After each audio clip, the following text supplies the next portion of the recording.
Welcome to Diversified Finance, where we educate you on how to take control of your money. On our previous session, we discussed how to control and keep track of your finances. We took you through the steps of using a budget planner to demonstrate how simple and easy to use tool it is in managing your income. If you haven't watched that episode yet, I highly recommend you do. You'll find the link in the budget planner website there. But let's get moving on to today's episode, where we'll be talking about how to reduce your expenses and as a result, increase your income. Most of us all earn a single form of income, which can be difficult when trying to manage our savings. Now, Lakal, how do you think we can change this? Yes, Chesa. So as we discussed in the previous video, now our plan is to save $1,000 every month for 12 months. This is the plan. So at the same time, if we want to increase our savings per month, so let's say we want to save $1,500 per month instead of $1,000, then in order to do so, we need to find ways to increase our income or have like multiple incomes, right? So in order to do that, you can do Uber during the weekends, right, to have extra bit of income. Or you can have your own online business where you buy, sell things and you make a bit of money out of that.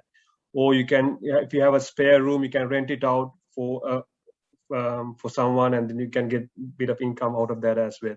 Or you can go up to your boss and ask for a salary increase or bonuses. Likewise, you can use these ways to increase your income. And at the same time, when it comes to expenses, if you understand the difference between need and want, right? You might really want something, but you need to really question, okay, do I really need it? Right? For example, if you have like a phone, right? Say you have iPhone 8 and using it at the moment, but you want to buy the newest phone which is on the market, which is iPhone 12 Pro Max, and you end up paying more money for that.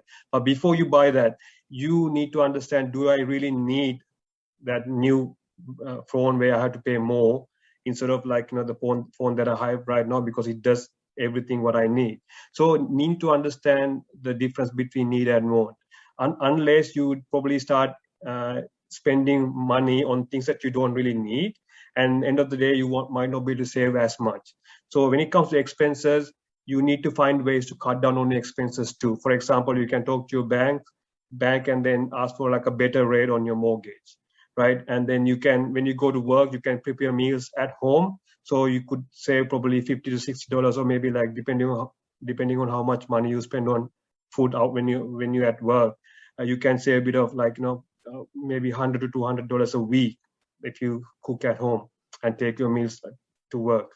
You can talk to your dealer and then ask for like a reduction on your repayments, so you end up paying less interest likewise. And you can go through your phone bill. You can look for like better deals. Can I go for like a better deal where I can save a bit of money on my phone bill?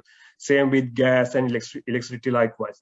So if you do, so in this case, if you cut down on your expenses and at the same time, if you have multiple incomes, then you would be able to save more money per month. So our plan is, according to the previous video we discussed, our plan is to save $1,000 a month. So end of the year, you will have 12,000. But in these circumstances, if you manage to have more income and then if you reduce your expenses, you might be able to save another $500 a month. You can save another extra $500. If that's the case, you can save $1,500 a month times by 12, which is $18,000. So you already been saving $1,000 a month. Now you just try to find ways to have multiple incomes and at the same time cut down on expenses to increase, to boost your savings. If you do so, you'll be able to save $18,000 a month, $18,000 a year if you start saving $1,500 a month. Back to you, Chesa. Thank you. Thanks, Lakal. Some great advice there.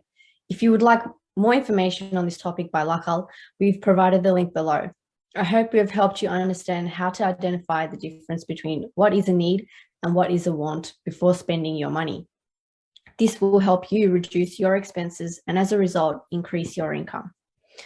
Well, okay, everyone, that leaves us at the end of today's discussion.